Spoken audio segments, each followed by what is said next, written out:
My son told me, "Don't even think about us coming over for Christmas. We're going to my wife's parents this year. They're more important." In response, I cut off his access to every single one of his accounts. By the next morning, he was standing on my doorstep. But before we get into the rest, please tell me where you're from and how old you are. I love getting to know my audience. Enjoy the story. I never thought my own son would break my heart on a random Tuesday morning. It happened right there, between my first and second sip of coffee. But there it was, a notification glowing on my phone screen like a tiny bomb. "Don't wait for us on New Year's. We're going to Ketura's parents. They are more important than you." Before that morning, my life was quiet and predictable.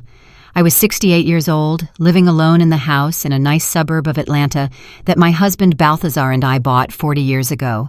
Balthazar passed away 3 years ago, but by then I had managed to build a routine. Coffee on the porch in the morning, even in the winter. I'd just wrap myself in a thick robe and watch the street wake up. On Tuesdays and Thursdays, I'd volunteer at the local library helping the kids. On Sundays, when I could, I'd lay out a spread for my only son, Osias, and his wife, Keturah.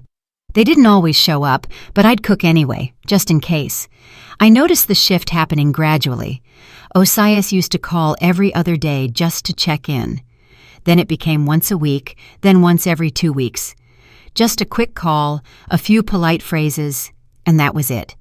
When he did call, Keturah was always there in the background. I could hear her voice, the TV, the clinking of dishes. Our conversations started feeling foreign, stiff, like he had written a script beforehand and was just reading it off. "How are you, Mom?" he'd ask, but he didn't actually care about the answer. He was always in a rush to hang up. "Mom, we won't make it this Sunday," became his favorite phrase. I kept making excuses for him. He's a grown man, 34 years old, working as a high-end realtor, running from showings to closings. Keturah works in advertising, always dealing with deadlines and gala events. They're young, building careers, living their lives. I remembered how it was, being torn between your parents and your new life. You want to please everyone, but there's never enough time. I told myself it was normal. They love me. They're just busy. But then the requests started. First, he called late one evening. His voice sounded strained, tired. "Mom, listen, can you help with a down payment for a car? We got approved for the loan, but we need the cash up front. It's $15,000. We'll pay you back, I promise." 15,000. I froze for a second, then sighed. After Balthazar died, I had the insurance money in our savings. We had put away quite a bit over the years for a rainy day. I could afford it. "All right, Osias," I said. "If you need it, I'll help." I transferred the money. My hands were shaking, but I did it. Then came another request. "Mom, Keturah's student loans and credit cards are suffocating us," he said, sounding almost irritated this time. "We need to pay down a chunk of it so the interest doesn't kill us. Can you help? Just 20,000. We'll pay it back, truly." Again, I said yes. What else was the money for? I wasn't going to take it to the grave with me. It was for my child, for his future. A little while later, another call. "Mom, we decided to remodel the kitchen. The contractor wants a deposit. 30,000 up front, and then he'll handle the rest. We just can't swing it right now. Can you help?" That's when I went numb. In 6 months, it was 15,000, then 20, and now 30. Nearly $70,000 in half a year was a lot, even with my pension and what Balthazar left me. I stayed silent, and he immediately started talking faster, louder. "Mom, we wouldn't ask if everything was okay. It's just really tough right now. We really need this. Mom, please." And once again, I gave in. I transferred the money. Afterward, I sat at my computer, staring at the numbers, thinking about how many years Balthazar and I had saved every penny just to make sure our son had everything. After that call, the contact practically vanished. 3 weeks of silence. I couldn't take it anymore, so I called him myself. Keturah picked up. "He's busy, Sophronia," she said coldly. "He'll call you back." He never did. That's when I felt something cold tighten inside me. It's that familiar feeling when you know something is wrong, but you're too afraid to say it out loud because then you'd have to change things. I tried to soothe myself again. They're tired. They have loans, jobs, stress. If they stopped writing, they'd figure it out and come back around. I'm not a burden. They're just overwhelmed. Then came Mother's Day. "Mom, we aren't coming over," Osiah said over the phone. "Ketura's parents are hosting a brunch, and we promised them." "All right," I said, swallowing the hurt. "Maybe come by the next day. We can just sit and talk. No pressure." They didn't come. They didn't even call. When I texted Osias, he only replied 2 days later with a single emoji, a thumbs up. That was it for the mother who had given him thousands. I spent Mother's Day alone, heating up a piece of store-bought turkey in the oven, watching old movies I didn't even care about. I told myself, it's okay, it's just one holiday. Everything will be back to normal for New Year's Eve. New Year's was always special for us. When Osias was little, we'd stay up until midnight decorating the tree, hanging ornaments and tinsel, arguing over where to put the favorite star. Even when he grew up, he'd always come by, even if just for the evening. It was a tradition. New Year's meant home. It meant Mom, soul food, and the smell of greens and cornbread. This year, I prepared with extra care, probably because after all that silence, I desperately wanted to believe things could go back to the way they were. I bought gifts early, useful things for their house, a few expensive shirts for him, a beautiful cashmere throw for Ketura. I planned the menu, the sides, the main course, even dessert. I baked his favorite cinnamon sugar cookies. He'd loved them since he was a boy. Twice I texted him to confirm. "Are you guys definitely coming? Will you be here by nightfall?" He replied shortly, "Yes, Mom. We'll be there." I felt a massive weight lift off my shoulders. "See," I told myself, "you were just overthinking. It's just life, just business." And then, on that Tuesday morning, the text arrived. I was sitting in the kitchen with a mug of coffee. The light was that dull, gray winter light. My phone pinged. I opened it and read, "Don't wait for us on New Year's. We're going to Ketura's parents. They are more important than you." I read it once, twice, 3 times, then 4, then 5. They are more important than you. It wasn't we promised them first. It wasn't we need to split our time. It was a direct statement. You are not important. I sat at my kitchen table while my coffee went cold. My hands were trembling. My chest felt like it was being squeezed by iron bands. For 20 minutes, I just stared at the screen. My fingers hovered over the keyboard a dozen times. I wanted to call him. I wanted to demand an explanation, ask what I had done wrong, where I had failed, why his own mother was suddenly trash to him. But something stopped me. I remembered Balthazar near the end, when the cancer had taken his strength, and he became very direct, almost harsh in his assessments. "Sophronia," he'd say, "people show you exactly who they are the first time. Believe them."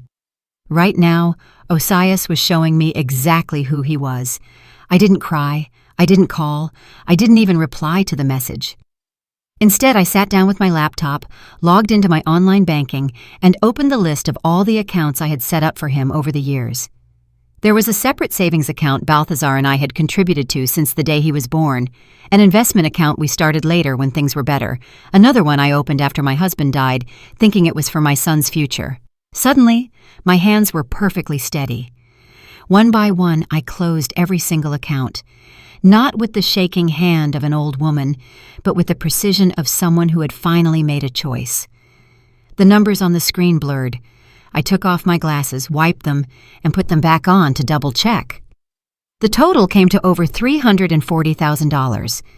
That was what I had saved for my son over 30-some years. Balthazar and I opened the first account the day we brought Osias home from the hospital. Every single month, without fail, we put in a fixed amount. Even when money was tight, even when we didn't go on vacations or kept driving that old car, we transferred the money. "It's for his future, Sophronia," Balthazar would say. "For college, for a wedding, for a house. We want things to be easier for him than they were for us." After he died, I didn't stop. I actually increased the contributions. Who else was I going to help? He was my only son, my only kin, and now, in a few clicks, I moved all that money into a new account, registered only in my name, with no joint access, no second owner. My hand reached for the mouse again. The joint account we had opened 2 years ago, the one Osias insisted he needed for emergencies, showed a balance of about $80,000. That's where I mostly deposited my just-in-case funds. Osias had full access to it. He could have drained it at any moment. I changed the settings, removed him as an owner, and moved that money to my private account too. Around $430,000 was now completely out of his reach. I leaned back in my chair, my heart pounding in my throat. "What have you just done, Sophronia?" The thought flashed through my mind. My phone pinged, a message from my neighbor, Eldora. "We're short a fourth for bridge on Thursday. You in?" I just put the phone face down. I was playing a much higher stakes game right now. Then I opened a spreadsheet and started writing everything down, point by point, like a formal report. Every transfer, every request, every "we'll pay you back" promise. $15,000 for the car, $20,000 for Katura's student loans, $30,000 for the kitchen, another $10,000 in the spring to cover urgent taxes, then $15,000 for a medical checkup and treatment that I never saw a single receipt or hospital bill for. Over the last year and a half, they had taken nearly $85,000 from me. Not a single note of debt, not a single penny back, and not once a real conversation that said, "Mom, thank you. We know how much this means." And that wasn't even counting the savings he didn't even know existed yet, the ones I had just locked away. He hadn't even felt that loss yet. I felt nauseous. It wasn't about the money. I knew I wouldn't go hungry. I felt sick at the fact that my son, my only child, had done this methodically. It wasn't an accident or a moment of weakness. It was a system. Mom, the ATM, the one who never asks questions. How long had this been going on? Since the first transfer? Since the day he got married? Did he ever even intend to pay anything back? Or was I just a bottomless well in his mind? I remembered their wedding, Katura's expensive dress, her happy smile, the toasts, the music. I remembered the brief moment I accidentally overheard her talking to her sister in the hallway. I was fixing my hair, and they thought they were alone in the next room. "Osias is sitting on a gold mine," Katura had whispered. "His mother is sitting on everything Balthazar left behind. We hit the jackpot." At the time, I brushed it off. Young people joke about money, right? It's normal for a bride to know her husband's financial situation. They're building a life together. Now, that memory felt heavy, slimy. It wasn't a joke. It was a target. I stood up from the table, my legs a bit shaky, and walked to the window. Outside was a gray December day, the sky hanging low. 2 houses down, the Millers were already hanging Christmas lights on their porch. Their whole family covers the house in lights every year. New Year's, only 3 days left, and I'd be spending it alone, simply because my own son decided I wasn't important enough. The pain hit me suddenly, like a physical blow. I gripped the windowsill. My breathing became fast and shallow. I saw little Osias in my mind, the boy I carried through the night when he had a fever, the schoolboy whose scraped knees I bandaged, the teenager whose loud music shook the house. It gave me a headache, but I still put a hot meal on the table and waited for him to come home. And then the grown man who just told me, "You aren't important." The tears finally came, hot and angry. I stood by the window and cried, probably not just for the man he was today, but for the boy I loved and the mother I wasn't allowed to be anymore. When the tears dried, I felt strangely empty, but clearer. I realized I wouldn't let this destroy me. I wasn't going to be a pathetic old woman who gives everything away just so her child might remember her once in a while. I didn't raise Osias like that. If he chose himself, his comfort, his secrets, that was his choice. But I had the right to choose myself, too. I wiped my face, went back to the table, and opened my laptop. I needed a lawyer, not just any lawyer, but someone who understood family law, estates, and assets. And I needed proof. Every text, every transfer, every bank statement. By midnight, I had a neat folder ready, both digital and physical. One side had printed bank statements and a list of transfers with notes on what he claimed the money was for. The other had saved text conversations, dates, and screenshots. I found 3 lawyers online with good reviews. I wrote down their numbers and addresses, drafted a list of questions so I wouldn't get flustered, and even started a draft for a new will. If Osias and Keturah thought I was some helpless old lady they could play, they were dead wrong. My phone pinged again. This time it was from Osias. "See you soon." I stared at those 3 words. See you soon. After everything he wrote that morning. Then it hit me. He didn't know yet. He thought the accounts were still there, that the money was just sitting there, waiting for him to reach out and grab it. The corner of my mouth twitched into something like a smile, bitter and small. Well, let him think that. Let him come. I'd be ready. On Wednesday morning, I was sitting in the office of attorney Lysandra Vance. Her office was downtown on the 4th floor of a sleek building with big windows overlooking the city. Everything there breathed calm and confidence, straight shelves of files, neat stacks of paper, framed degrees on the walls. When she shook my hand and looked me straight in the eye, I felt like I hadn't come here for nothing. "Ms. Sophronia," she said, opening a yellow legal pad. "Tell me everything, from the beginning." So I told her about the transfers, the way my son had distanced himself, the text on the eve of the holiday, and how I had closed the accounts the night before.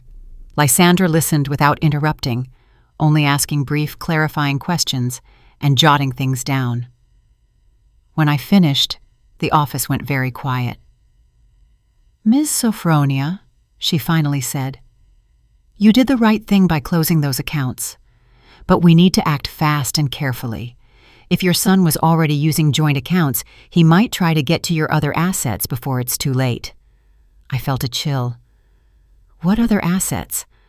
I thought I moved everything. "Any accounts where he's listed as a beneficiary or has power of attorney," she explained. "Joint credit cards, insurance policies, and your estate. Do you have a policy, your house deed, your retirement funds?" I pushed the folder I'd worked on all night toward her. "I brought everything." She raised her eyebrows. "You're very organized. That's good." We spent an hour going through my papers. I saw my life laid out like a balance sheet. The house, the savings, the insurance, after Balthazar's passing. As she flipped through the pages, her face grew more serious. "Here's what we're looking at," she said, putting her pen down. "Legally, what you did isn't fraud. You transferred the money yourself, voluntarily. But what we see here is a consistent pattern of financial exploitation of an elderly relative. This looks like a long-term play." "Can I get anything back?" I asked quietly. "Forcing them to pay it back is hard." She shook her head. "We'd need promissory notes, loan agreements, proof that it was a loan and not a gift. You don't have that, but you can and should protect yourself for the future." She started ticking things off on her fingers. "First, we change your will. We remove your son as an heir and executor. We name someone else, a trusted friend, a charity, anyone but him. Second, if there are any powers of attorney, financial or medical, we revoke them immediately. He should have no right to make decisions for you. Third, we document everything, every text, every transfer, every interaction. If he starts pressuring you or threatening you, we need the evidence." My heart squeezed. "But he's still my son." Lysandra's gaze softened. "I know, but this isn't about punishment. It's about your safety. You have the right to keep what you and your husband worked for your whole lives, and you have the right to be respected. If Osias truly loves you, he'll eventually understand why you had to do this. If he doesn't—" She didn't finish the sentence. It was all clear. "One more thing," I said. "He texted yesterday saying, 'See you soon. I think he's coming over.'" Lysandra nodded. "He's likely already checked the accounts. When he realizes he's locked out, he'll come for an explanation. Be ready, Sophronia. It's going to be a hard conversation." "What do I say to him?" Only the truth, that you are protecting your property, that his behavior has hurt you, and that you expect basic respect. You don't owe him anything more than that." She leaned forward slightly. "If you feel unsafe, do not let him in the house. Don't stay alone with him. Call a neighbor or a friend to be there with you."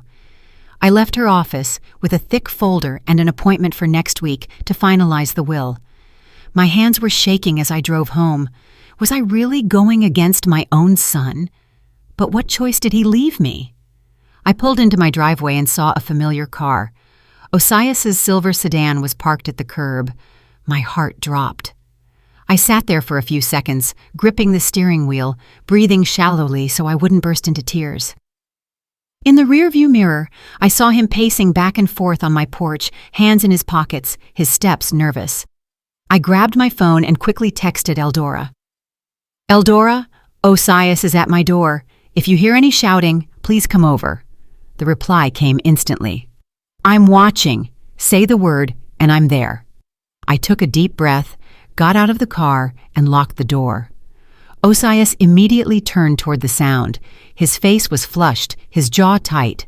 "Mom," he said in a tone that sounded more like an accusation than a greeting. "Osias." I nodded and walked toward the house, keys in hand. He stood right on the steps, blocking the way.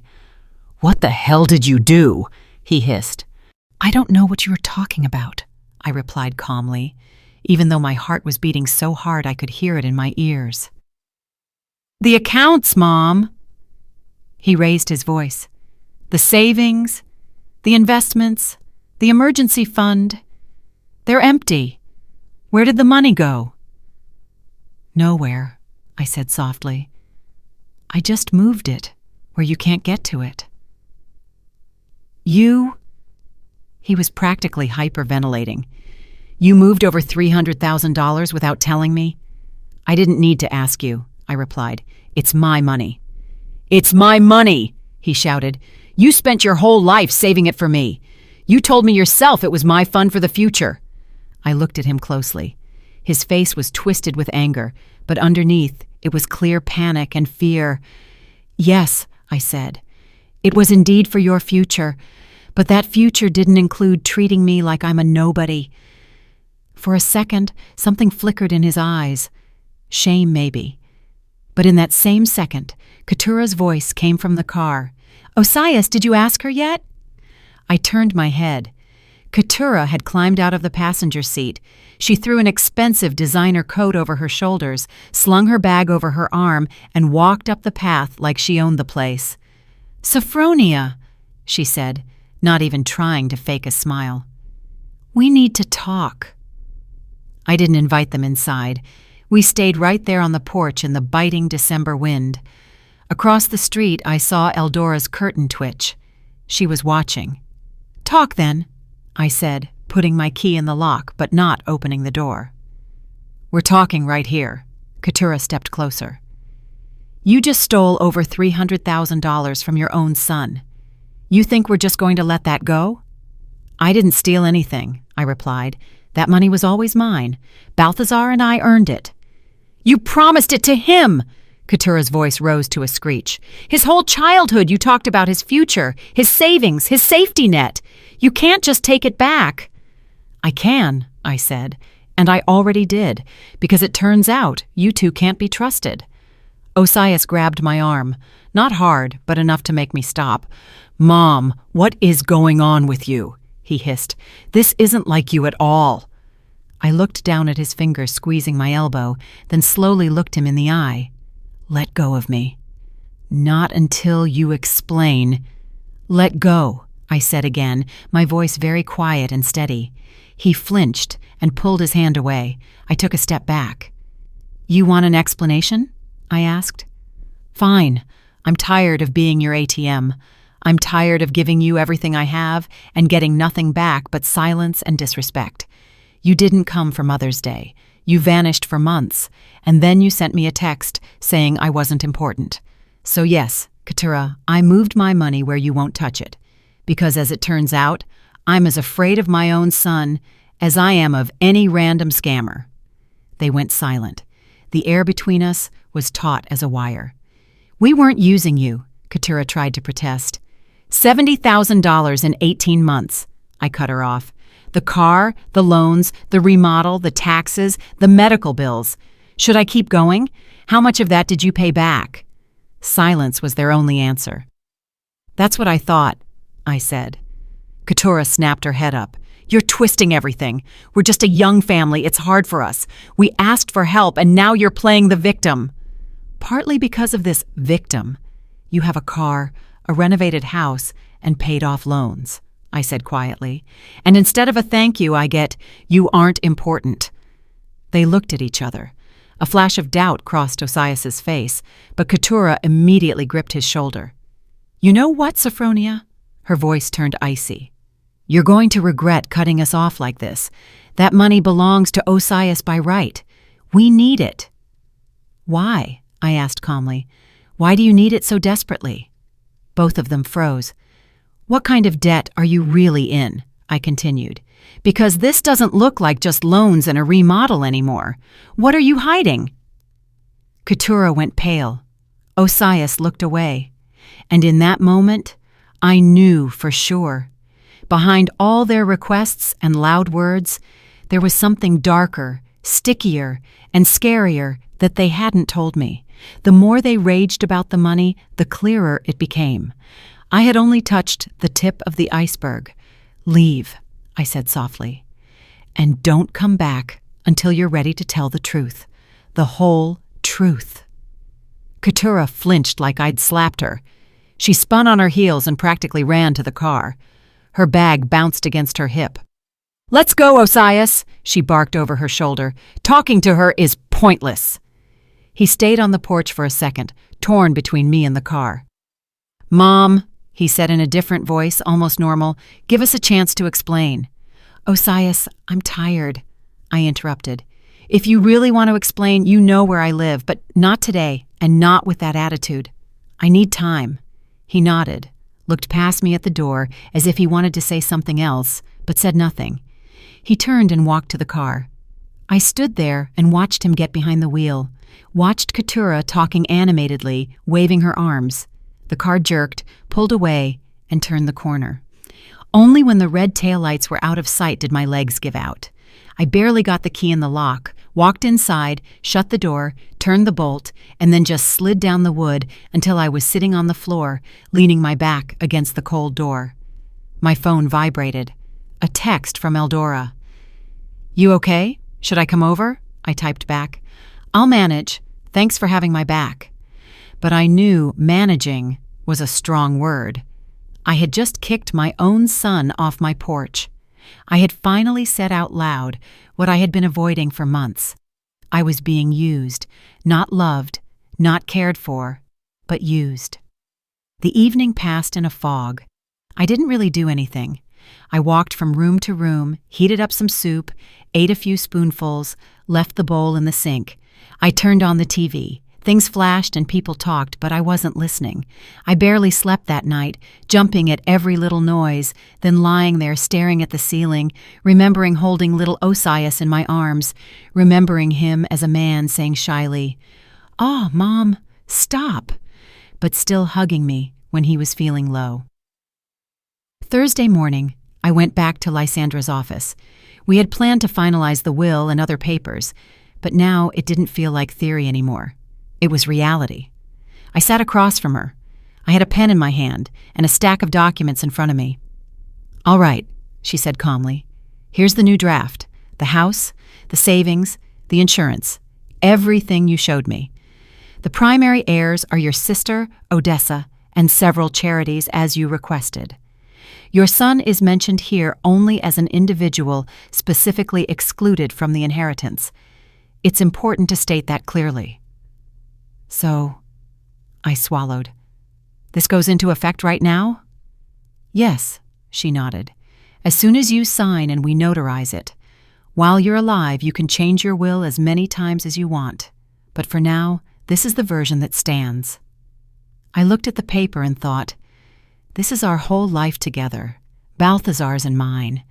All the years of work, of saving, all the times we told ourselves no so we could put something away for our son's future.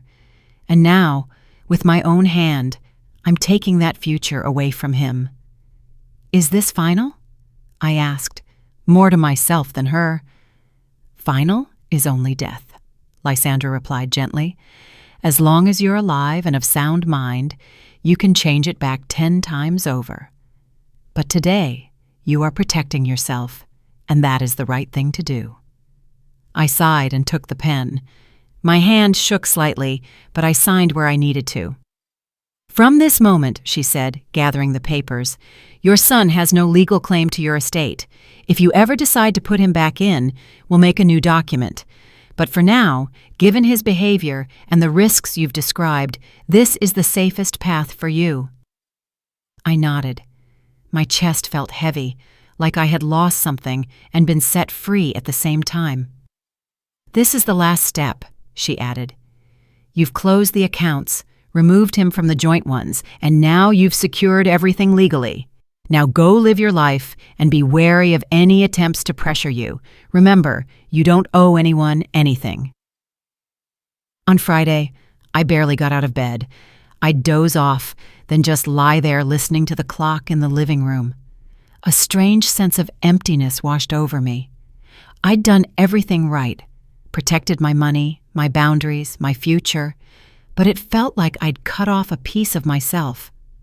On Saturday, Eldora couldn't take it anymore and knocked on the door. Get your coat, she said, not even stepping inside, just standing there, unlacing her boots in the entryway. We're having dinner at 7. You're going to come over, eat, sit, and talk. Don't make me drag you by the hand. I tried to decline, mentioned my blood pressure and lack of sleep, but Eldora just waved her hand. We'll fix your blood pressure with a salad. 7 o'clock. I'm serious. I went. Their kitchen was warm, smelling of roasted chicken and garlic. Her husband Arthur pulled out his good wine. They talked about the news, told funny stories from the community center, and what was amazing was that throughout the whole evening, they never once mentioned my son's name. It was exactly what I needed. Sunday morning, I woke up feeling different. The pain wasn't gone, but something solid had formed underneath it. The feeling that I had survived. Yes, I lost the picture-perfect image of me and my devoted son, but I gained the right not to be used. I made some coffee, wrapped myself in my wool robe, and went out to the porch despite the cold air. I sat in my usual chair and watched our quiet neighborhood wake up. Someone was taking out the trash, smoke was coming from a chimney, a dog was barking somewhere. My phone rang, an unknown local number. For a second, I didn't want to pick up. I didn't have the strength for another confrontation, but I hit accept anyway. Ms. Sophronia? A man's voice, calm and a bit tired. Good afternoon. This is Detective Sterling Reed with the County Police Department. He paused for a moment and added, I'm calling regarding a fraud investigation involving your son, Osias Sophronia. Is now a good time to talk? 20 minutes later, the detective was sitting in my living room. He was a man in his 40s with tired eyes and that calm voice people use when they're delivering bad news.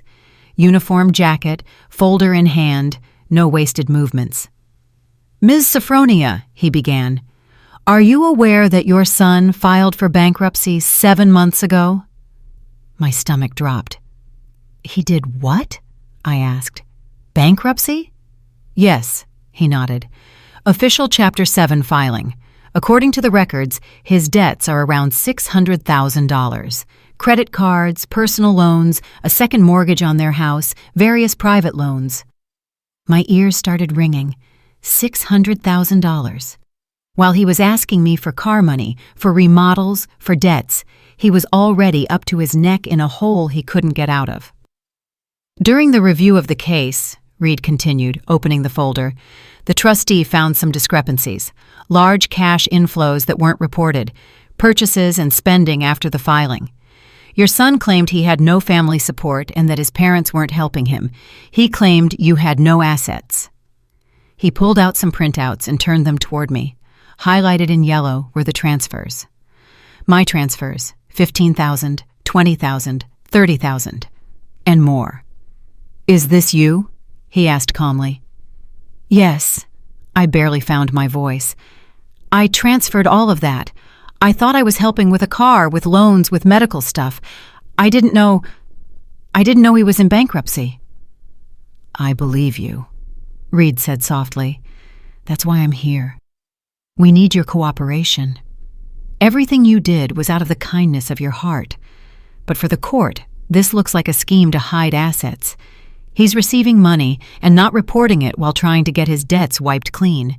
The word fraud wasn't spoken immediately, but I heard it even if he didn't say it. What do you need from me? Documentation, he replied, for the last 2 years. Every transfer, the amounts, the dates, the purpose, the texts where he asks for money, any proof. It's very important to know if there was deception or pressure on his part. Did he say money was for medical treatment when there was no treatment? Did he refer to debts you never saw? I remembered the checkups I never saw a single bill for, the student loans we never actually talked about, the urgent taxes, the constant rush in his voice. He lied, I said hollowly, about everything. I never saw a single piece of paper. I took him at his word, and he just took. Reed nodded. That's exactly what we suspect. So, Ms. Sophronia, your job is to gather and give us as much proof as possible. You've already done a lot by preparing that folder for your lawyer. That will help tremendously. He flipped through the papers and looked up at me. One more question. You recently closed several accounts he had access to. Yes, I nodded. This week, I moved everything to myself. Perfect timing, he said. In a bankruptcy, joint assets can come under intense scrutiny. Your son could have very well tried to drain those accounts before the trustee got to them. Closing them likely saved you from much bigger losses. The betrayal felt even deeper now. This wasn't just a son who asked for too much. This was a man who was drowning and was ready to drag the person holding him up down with him. What happens now? I asked. We continue the investigation. If we gather enough evidence, the case goes to the prosecutor, he replied. You might be asked to testify. No one is blaming you. You are the victim here, but I strongly recommend cut off all financial ties with your son and his wife. Don't give them money. Don't sign anything. Document any pressure and let us know. He stood up. And one more thing, Ms. Sophronia, he added at the door. You didn't do anything wrong. Parents want to help their kids. That's normal. What your son did, that was his choice. The responsibility isn't on you. When the door closed behind him, I sat in silence for a long time. One thought kept circling in my head. My son is a suspect in a fraud case. I couldn't have imagined that even in my worst nightmare. On Monday afternoon, the doorbell rang. I looked through the peephole.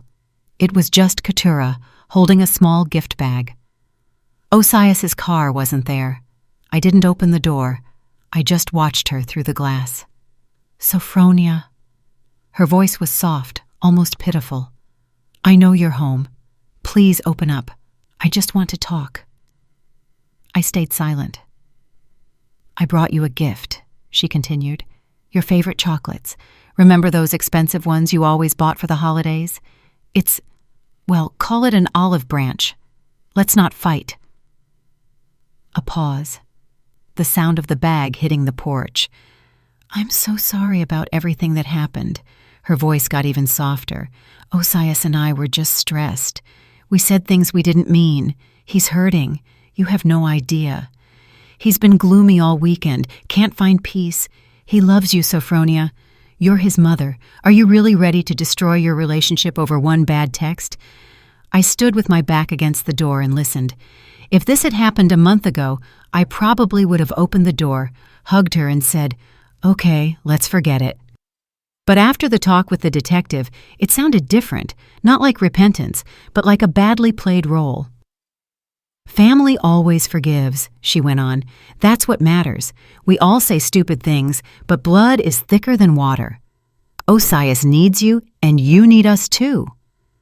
I still didn't say a word. After about 3 minutes, her tone changed. The sweetness vanished. Fine then, she snapped, her voice turning hard. You want to sit in your big house alone and feel sorry for yourself? Go ahead. A second later, a sharp sound. She had thrown the bag onto the porch. "Since you're so high and mighty," she hissed, "don't cry when you lose your son for good." I heard her stomp down the steps, heard the car door slam. When the engine noise faded, I picked up the bag. Inside was a cheap, generic box of chocolates from the grocery store. Nothing like the expensive favorites she claimed. She hadn't even bothered to remember what I actually liked.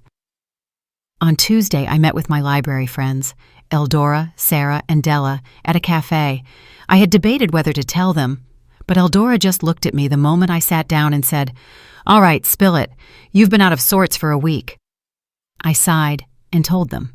Not every detail, not about the detective or the fraud case, but about the money, the texts, the closed accounts, the visit on the porch, and the "more important than you" comment. When I finished, the table was silent. Then Della reached out and squeezed my hand. "You did the right thing, Sophronia." "Did I?" I asked. "I cut my own son off from the money, my only child." "So what?" Sarah chimed in. "Just because he's your son doesn't give him the right to walk all over you. My daughter tried something like that 5 years ago. Not to this extent, but she'd cry and manipulate. 'Mom, help me, you're my mother.' You know what I did? I just stopped giving. Not a cent. Best decision of my life." "What did she do?" I asked. "Threw some tantrums," Sarah smirked. "Then life humbled her. About a year later, she came back and apologized. We talk normally now, but if I hadn't stopped back then, I'd still have her living on my dime." "What if mine doesn't come back?" I asked quietly. "What if he just cuts me out for good?" Eldora looked at me gently but firmly. "Then he doesn't come back. Sophronia, you aren't required to set yourself on fire to keep someone else warm. Even if it's your child, you have a right to boundaries. You have a right not to be a bank account. You have a right to live in peace, not to run and transfer thousands at the first whim." My eyes stung. I, a woman nearly 70, sat in a cafe and cried while my friends stayed by my side. Someone stroked my hand. Someone grumbled about entitled kids. Someone made a joke to lighten the mood. "You aren't alone," Della said. "Remember that. We are here." For the first time in a long while, I believed her. That evening at home, I made some tea, turned on my lamp, and pulled that folder of documents out of the drawer. Everything was organized, signed. I flipped through the pages, closed it, and put it away. Life was slowly coming back together in a new shape, not the one I dreamed of, but one where I didn't live in constant fear of the next "Mom, transfer more" call. And just when I thought the worst might be over, on Wednesday evening, the doorbell rang again. Both of them were there, Osias and Keturah. I saw them through the window before I even got to the door. Osias looked exhausted, dark circles under his eyes, his coat buttoned sloppily. Keturah looked poised, that expression on her face when someone has already decided they're right and they're here to fix things.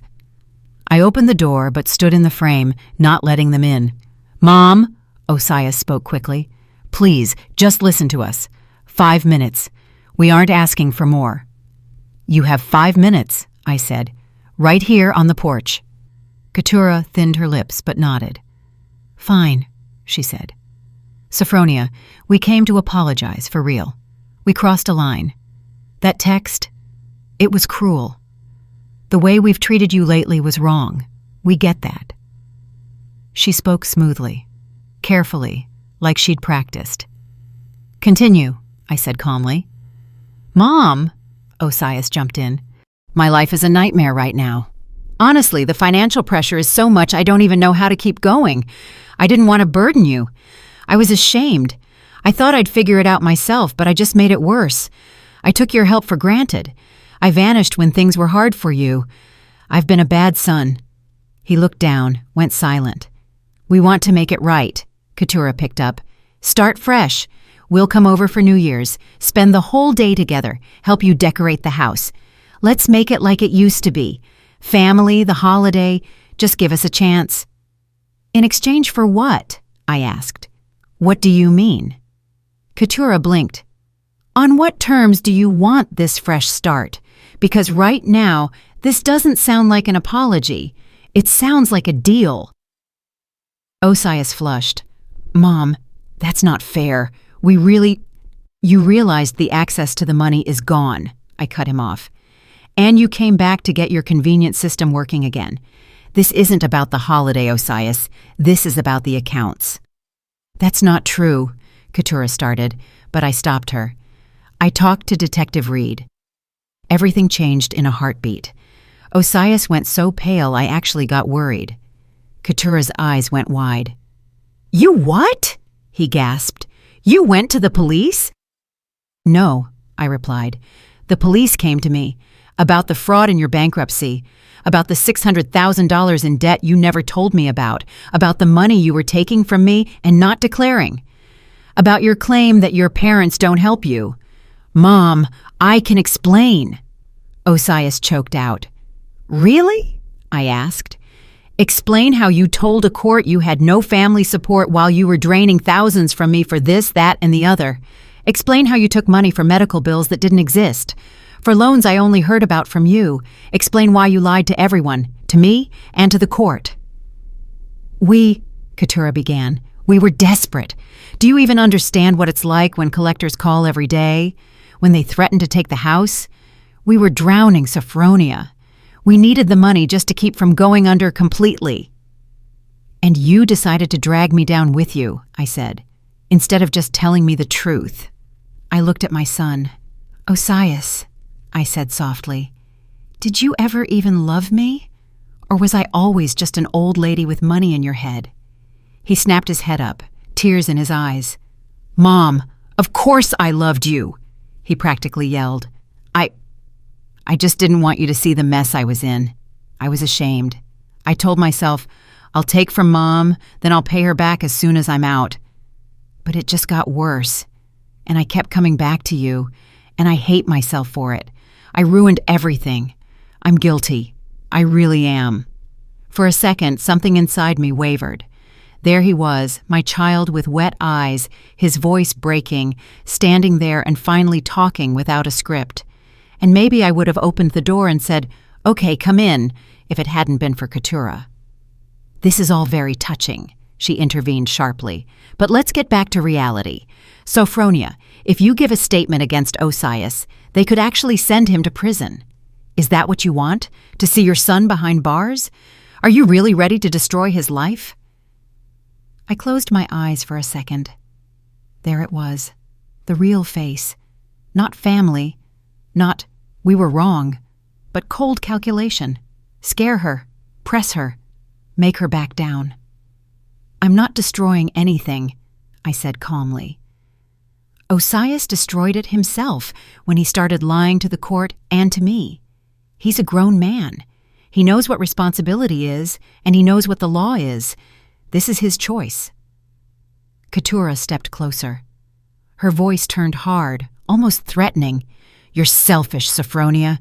You're sitting on Balthazar's fortune in a big house with full accounts, and you won't even give your son a chance. He made a mistake, and you're finishing him off. Aren't you ashamed? I'm only ashamed that I closed my eyes for so long, I replied, and let myself be treated like an ATM. Enough. Leave. If you try to come back here like this, I'm calling the police. We'll talk again, Keturah hissed. This isn't the end. For me, it feels like it is, I said. Count to 10 and get off my property. She stood there for another second, fists clenched, but Osias took her by the elbow. Let's go, he said quietly. Let's go. They left. I watched them walk down the steps, watched Keturah practically shouting at him, waving her arms as the car pulled out and disappeared. Only then did I lock the door. Then I went through the house and checked every window, every latch, every bolt. My heart was racing. My palms were sweaty. In those last few minutes, I had seen them for real. Keturah with her anger and threats, Osias caught between fear and the habit of hiding behind someone else. And I suddenly felt it clearly. I wasn't safe with them, not just financially, but as a human being. I dialed Detective Reed's number. He didn't pick up, so I left a voicemail, calm and point by point. The visit today, the conversation, the hints that we'll talk again, the pressure, the attempt to make me stop cooperating, Then I called Lysandra Vance. "They came by?" she asked sharply as soon as she heard my voice. "Yes," I replied. "Both of them. They pressured me, begged, then threatened. After the investigation has already started," there was steel in her voice. "All right, Ms. Sophronia, listen carefully. Tomorrow morning you go to court and file for a restraining order. Officially, let the court record that you need protection." "Is that too much?" The thought slipped out. "He's my son? A restraining order against my own child?" "Too much is when an elderly woman is left alone with debtors whose lives are crumbling," she said harshly. "They are backed into a corner right now. People in that situation are unpredictable. You have a right to live in peace. You have a right not to be afraid. This isn't revenge, it's safety. Do it for yourself." I stayed silent, listening to her voice, feeling the two parts of me fight. One, the mother, whispered, "Maybe it'll be okay." The other, the exhausted woman, answered, "It already wasn't okay. It's only going to get worse." "All right," I finally said. "I'll go tomorrow." "I'll have everything ready for you," she replied. "I'll meet you at the courthouse. You won't be alone." I barely slept that night. I'd listen to every sound, then think about what I'd say to a judge if they asked why I was filing for a restraining order. How do you explain that the fear isn't that your son will come with a knife, but that he'll come with more pleas, tears, and threats, and drag you down with him? By morning, I had one thought left. On Monday, I'd be sitting in a courtroom across from my own son, saying out loud things that no mother ever wants to say. On Monday, just a few days before New Year's, I sat in the courtroom. My hands were folded in my lap. Lysandra was beside me, calm and collected. Across from us was the door where my son and his wife would enter. They appeared together. Osias looked 10 years older, his face gray with dark circles under his eyes. Keturah was as polished as ever in an expensive coat. Beside her was their lawyer, a tall woman in a sharp suit. Their lawyer immediately stood up. "Your Honor, we move to postpone the hearing. We need more time to prepare our position." Judge Radcliffe didn't even sigh. She just looked up. "You're here. The petitioner is here. The respondents are here. I see no grounds for a postponement. We begin." She flipped through the papers and looked toward Lysandra. "I'm listening." Lysandra stood up and spoke evenly, without any unnecessary drama. "Your Honor, my client, Ms. Sophronia, is asking for a restraining order against her son, Osias, and his wife, Keturah, due to a long-term pattern of financial exploitation, psychological pressure, and recent threats." And then, step by step, she laid it out in legal terms. The transfers, $70,000 in 18 months. The fact that not a cent was returned. The texts saying, "They are more important than you," right before a holiday. The closed accounts and the visits to my house where phrases like, "You're going to regret this," were spoken, and the attempts to make me stop cooperating with the police. I sat there and listened to my life being laid out like someone else's story. When she finished, the couple's lawyer stood up. "Your Honor," she began in a smooth, rehearsed tone, "what we have here is essentially a common family conflict that my esteemed colleague is trying to turn into a drama. Yes, relations between the mother and her adult son have become strained. Yes, harsh words were spoken, but there were no real threats. My client loves his mother and wants to reconcile. He admits he took money with her consent, but it was a family decision. Now the mother is essentially trying to punish her son through the court." The judge turned to Osias. "Mr. Sophronia, stand up. Did you write a message to your mother saying they are more important than you?" Osias hesitated, looking at the floor. "Yes," he squeezed out, "but I was stressed. I didn't mean—" "Answer the question." The judge cut him off. "Did you write it? Yes or no?" "Yes." "The money your mother spoke of, nearly $70,000 in a year and a half. Did you receive it?" "She offered it herself," he tried to justify. "That wasn't the question," the judge said sharply. "Did you receive it?" He bit his lip. "Yes." "Did you pay any of it back?" The silence stretched. "No," he finally said. The judge sighed and looked at the papers again. You also filed for bankruptcy. Is that correct? Yes, he whispered. You listed debts of about $600,000, correct? Yes. In those documents, did you disclose that your mother was financially helping you? No, he swallowed. I didn't think I had to. So you were receiving significant sums from your mother while simultaneously telling the court you had no such support, the judge clarified. Do I understand that correctly? He didn't answer. He just nodded. Ms. Keturah Sophronia, the judge turned to her. Stand up. Were you aware your husband was taking money from his mother? We were forced to, she began. It was so hard for us. Loans, collectors. Sophronia is being vindictive. She's upset we wanted to spend New Year's with my parents, and now she's just getting revenge. This is all over a holiday. Answer the question, the judge repeated calmly. Did you know about the money? Yes, Keturah said through her teeth. During the visit to your mother-in-law's house, did you call her selfish? The judge asked. And did you say she would regret it? Keturah flushed. That's out of context. Did you say those words or not? A pause. Yes, she bit her lip. The judge turned to me. Ms. Sophronia, would you like to add anything? I stood up. My voice was surprisingly steady. Your Honor, I said, I've loved my son my whole life. My husband and I worked, we saved, we tried to make things easier for him. I was always on his side. When he asked for money, I gave it. I didn't haggle. I didn't ask for notes. It seemed natural to help. I looked at Osias. He was staring stubbornly at the table. I didn't ask for anything in return, I continued, only respect and honesty. But he stopped calling. He'd vanish for months, ask for money, and then disappear.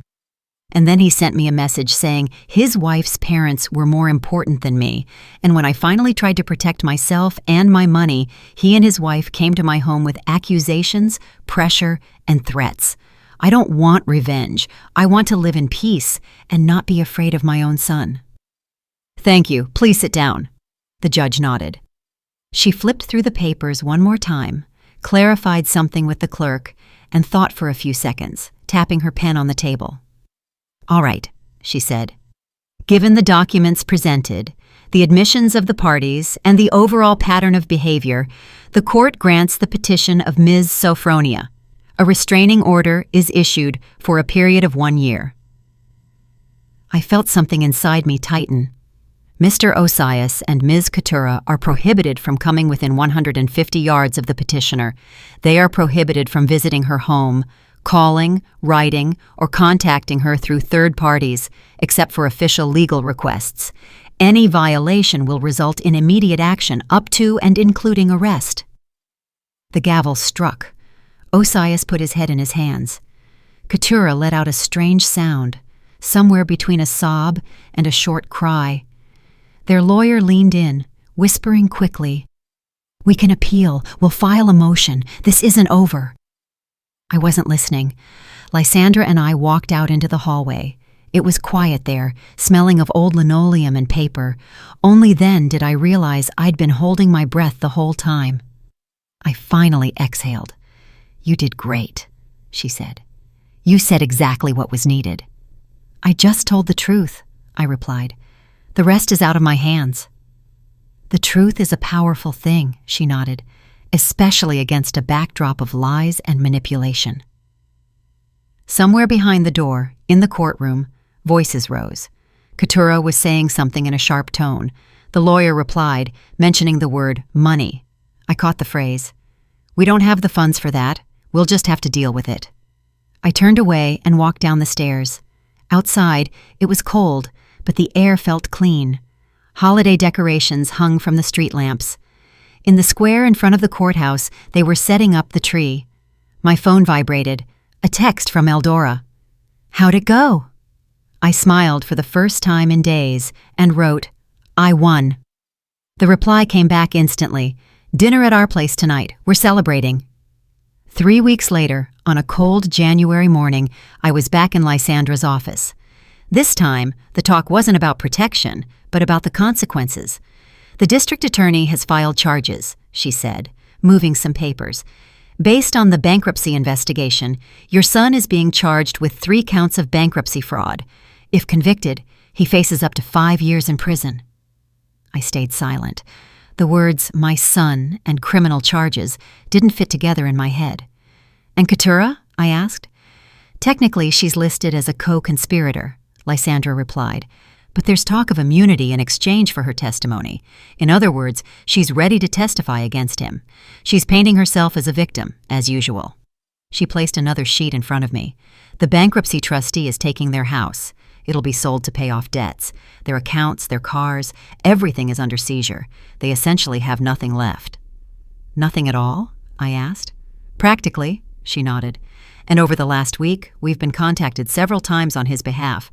First their lawyer, then a family friend, then Keturah's relatives. The question is always the same. Will Mom pay for the legal fees? Court is expensive." I looked up. "And what did you tell them?" "That you have a court-ordered restraining order," she said calmly, "and that any attempt to pressure you would be considered a violation. The calls stopped after that." I nodded. My chest felt empty and yet strangely steady. "You probably ask yourself, did I go too far?" Lysandra said. "The answer is no. Most parents in your situation would keep paying for lawyers, for fines, for everything, until they had nothing left. You are a rare case, someone who was able to stop, and that, as harsh as it sounds, is the only chance he has to ever realize he destroyed his own life." I didn't reply. I sat there thinking about the boy who used to run to me from school with his backpack, and the man who was now facing prison time. Not because he was framed, but because he'd been lying to everyone for years.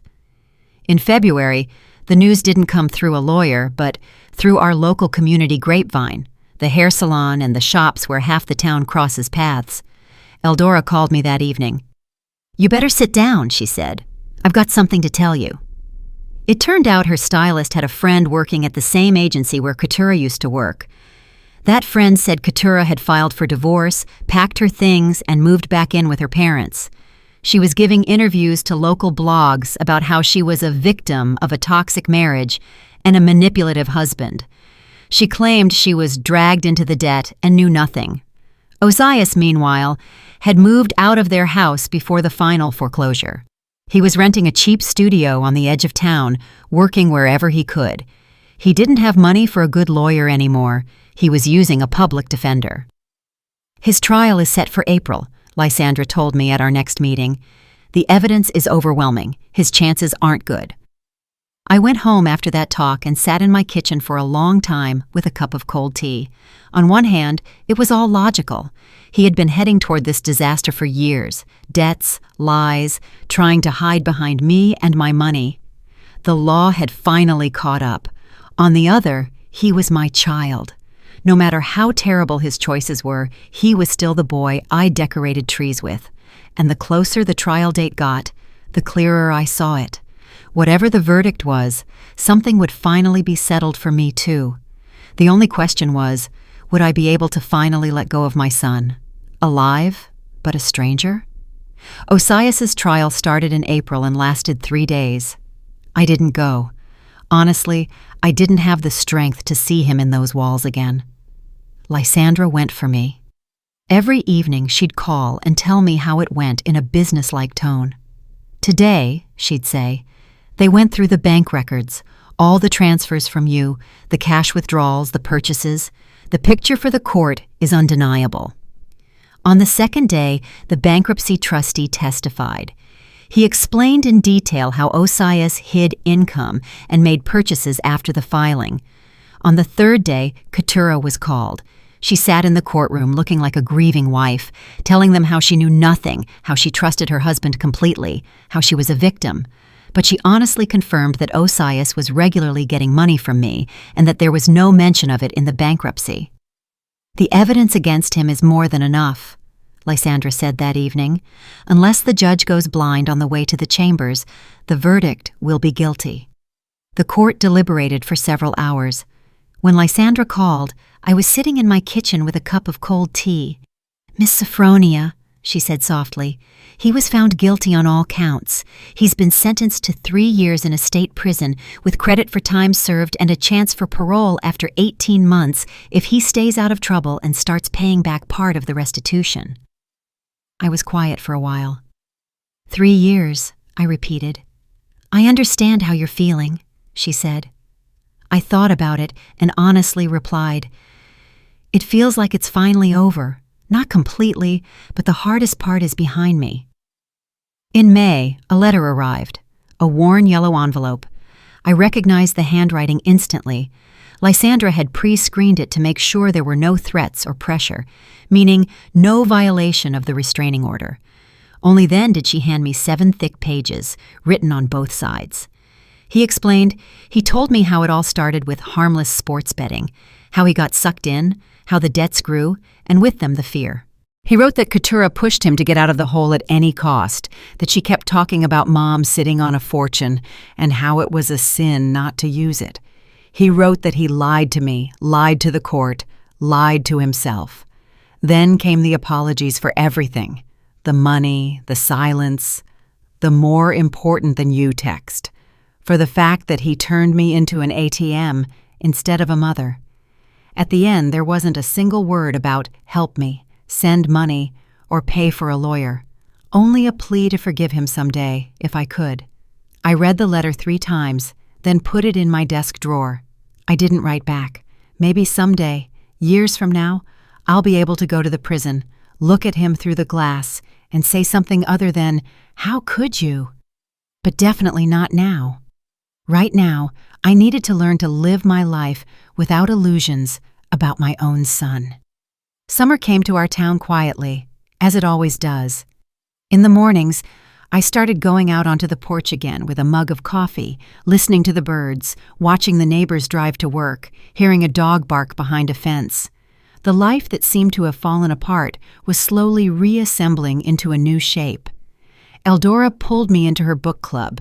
Every Thursday, the women from the library and the neighborhood gathered at her house.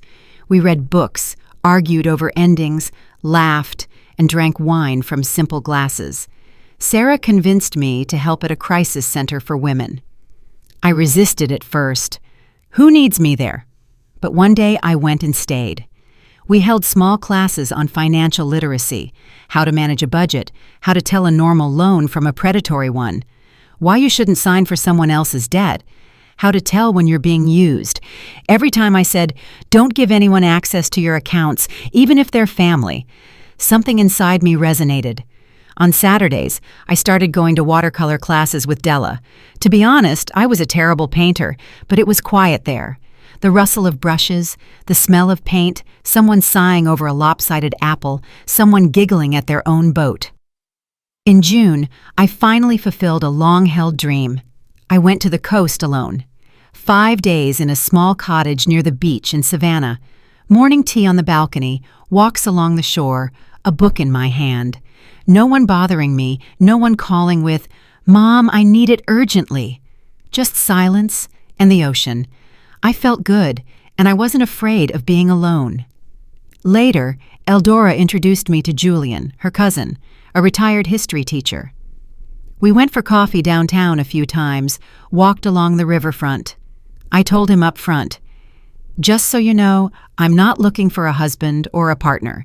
I just want some decent company." He just smiled and said, "I'm not looking for anyone either. I just find you interesting." He never once asked about my son, and that, I think, helped more than if he had told me it'll all work out 100 times. At home, I redid Osias's old room. I took down the boxes of his school notebooks, toys, and old t-shirts. I gave some away, threw some out, kept 1 or 2 things for the memory. I put in a desk, my paints, my paper, hung a good lamp, and set it all up for myself. For the first time, the room wasn't Osias's room. It was my studio. The restraining order remained in effect. Osias didn't break it. No calls, no notes, no accidental meetings near the house. I only heard about him from others, as usually happens in a small community. Someone said he was moved to a minimum security facility 3 hours away, that he'd gotten a job in the library there to stay away from trouble. I heard different things about Keturah. First, that she'd gone down to Florida to a resort town and was posting beautiful photos online, pools, cocktails, restaurants. Then it turned out those photos weren't her vacation, but her job. She was working as a waitress in a hotel bar, barely making ends meet. There was no rich friend waiting for her. Keturah's mother ran into Eldora at the pharmacy and complained that her daughter wasn't talking to her after the trial and that everyone had abandoned her. Listening to that, I didn't feel any spite or pity, just nothing.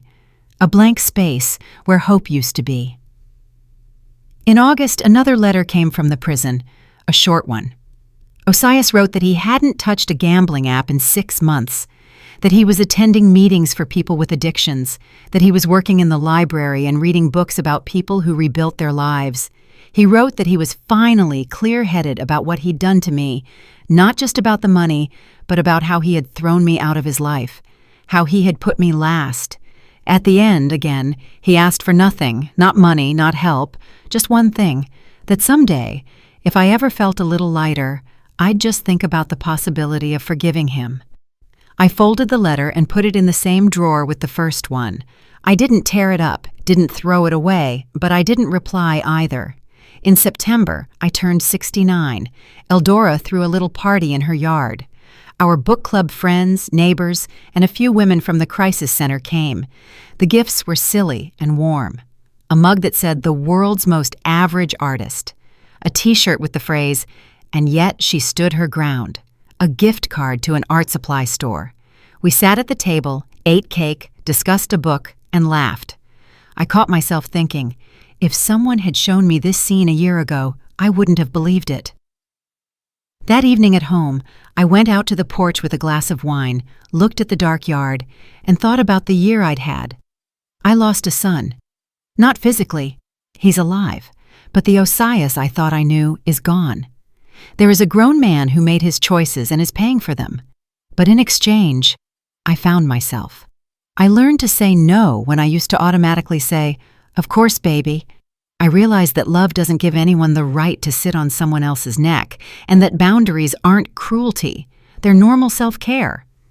In October, Eldora called again. Her voice had that "hang in there" tone. "Your former daughter-in-law made the news," she said. Down in Florida, she'd been arrested for some kind of payment fraud, bad checks, or fake transfers. She was out on bail, but the case was moving forward, and that hotshot lawyer she tried to hire wouldn't even take her calls. I listened. I just said, "I see. No joy, no sorrow, just a story going in circles." She was making the same choices she always had, but now it didn't involve me. In November, a parole officer called. "Ms. Sophronia," he said, "your son is up for early release in December. He served his time without any violations, worked and participated in all the programs. He has a place to go. His uncle on his father's side lives in Ohio and is ready to take him in." He paused. "Your son is asking permission to send you one letter. He promises that after his release, he won't return to Georgia. Do you want the letter to be delivered?" I thought about it for a bit and said, "Let it come. I'll look at it." A week later, I held another envelope. The letter was short. He wrote that he was being released early, that he was going to his uncle's in Ohio, that he'd be working there and trying to build something new. He promised he wouldn't come near my house, wouldn't break the restraining order, and wouldn't seek a meeting until I wanted it myself. At the end, there was that same phrase, "Please, Mom, live in peace and be happy, even without me. Just be happy." I folded that letter too, put it with the others, and then went to the kitchen, grabbed some leftovers from the fridge, and called Eldora. "Hey, what was that you were saying about making a pie?" "Oh," she laughed, "that means we're living. I'll see you in 20 minutes. I just started the dough." As I tell you this story now, I'm almost 70. I still live in the same house where Balthazar and I spent our lives. In the mornings, I still drink my coffee on the porch. On Thursdays, I go to book club. On Saturdays, I smear watercolor on paper. Sometimes it's a blotch. Sometimes it looks like a landscape. I don't transfer thousands to anyone anymore. I've learned to say, "No, I can't," and not spend 30 minutes apologizing for it. Sometimes Julian and I go downtown, sit in a cafe, and talk about movies or books. He doesn't ask unnecessary questions. I don't make unnecessary promises, and that's enough. I have people I can call family, even if we aren't related by blood. Eldora with her get your coat attitude. Sarah, who sends me funny memes late at night. Della, who laughs at our crooked drawings. The women from the crisis center who come up to me after class and quietly say, "Thank you, you opened my eyes." And my son? My son is living somewhere out there in another state. I know he's free, that he's working, that he hasn't gotten into any more trouble. The letters from him are in my drawer. Sometimes when I'm cleaning, I look at them. Sometimes I think, maybe someday. But for now, the answer is no. I don't hold on to hate. I've just accepted the fact. My child grew into a man who was capable of doing that to me. That's his life and his choice. My choice is to no longer let anyone destroy mine. If you've listened this far, thank you. I wanted to show that even at 68 or 75, it's never too late to stand up for yourself, to stop being a perpetual bank account, a doormat, or a rescue service for people who give you no respect or honesty in return. Love without respect isn't love, it's manipulation. Family ties don't give anyone the right to walk all over you. Sometimes the hardest and most right thing to do is say no to the people you love the most.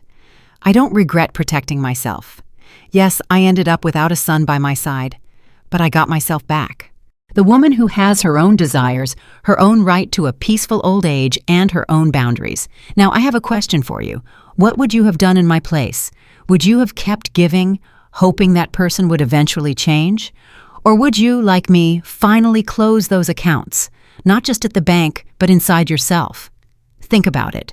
And if there are people around you who see you as an ATM instead of a human being, maybe it's time to hit a few buttons and close their access too.